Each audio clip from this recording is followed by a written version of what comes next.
Apa yang Anda pikirkan ketika mendengar kata kuntilanak? Hantu perempuan yang menyeramkan dengan rambut yang panjang, hantu dengan suara tertawa menyeramkan, atau hantu yang mati karena anaknya? Cerita tentang hantu kuntilanak ini memang sudah melekat dengan masyarakat Indonesia. Kuntilanak sering berada di sebuah pohon yang tinggi untuk menakuti mangsanya. Salah satu pohon yang menjadi tempat tinggal kuntilanak adalah pohon waru. Banyak orang yang percaya bahwa pohon ini menjadi tempat tinggal para kuntilanak. Mitos pohon waru doyong ini sudah menyebar di masyarakat. Pohon waru merupakan pohon yang berukuran besar dan biasanya ditanam di pinggir jalan atau halaman rumah. Digunakan sebagai tanaman peneduh, pohon ini memang bisa tumbuh dengan tinggi dan membuat sekitarnya terlihat rindang. Bisa tumbuh liar di mana saja. Mungkin di sekitar tempat tinggal Anda banyak pohon ini memiliki bentuk bunga seperti hati, atau orang Jawa mengenalnya dengan waru. Kadang daunnya juga digunakan untuk pakan ternak. Tapi di balik kegagahan dan manfaat waru tersimpan mitos yang menyeramkan.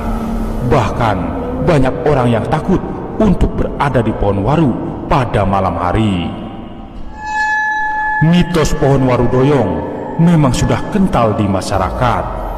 Orang tua pasti akan melarang anak-anak bermain di waru doyong menjelang maghrib karena bisa diculik oleh kuntilanak. Kata doyong berasal dari kata condong. Bentuk pohon waru ini memang ada satu sebagian yang agak menyondong. Ada ranting yang bisa digunakan untuk duduk. Disitulah tempat favorit kuntilanak. Apalagi daun waru terlihat lebat, membuat pohon waru terlihat lebih menyeramkan. Bagian itulah yang digunakan kuntilanak untuk mengganggu manusia yang lewat. Kuntilanak merupakan hantu perempuan yang meninggal karena melahirkan seorang bayi. Kata kuntilanak sendiri berasal dari kata perempuan dan anak. Oleh karena itu, kuntilanak dipercaya suka mencuri bayi-bayi yang baru lahir. Di daerah Jawa, kalau ada wanita hamil atau bayi yang baru lahir, pasti di sekitarnya diberi beberapa benda tajam seperti gunting kecil, paku, jarum, kaca, dan lainnya. Menurut orang zaman dulu, kebiasaan itu digunakan untuk menangkal bayi atau janin dari gangguan roh jahat. Misalnya menangkal bayi dicuri oleh kuntilanak, dia akan menculik janin dan dianggap sebagai anaknya sendiri. Dengan adanya benda tajam tersebut akan membuat kuntilanak takut. Selain itu, pohon waru doyong sering digunakan bermain anak-anak kecil.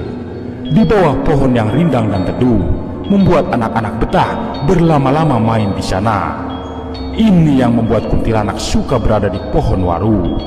Bahkan sering menampakkan diri pada siang hari.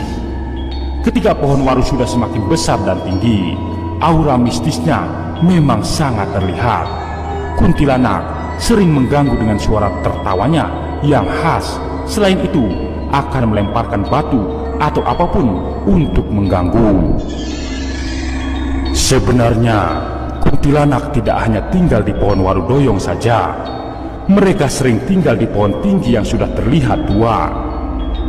Kalau ada pohon yang sudah tua dan dihuni oleh makhluk halus, lebih baik untuk menangkalnya dengan orang pintar, kemudian menebangnya, supaya mereka tidak mengganggu.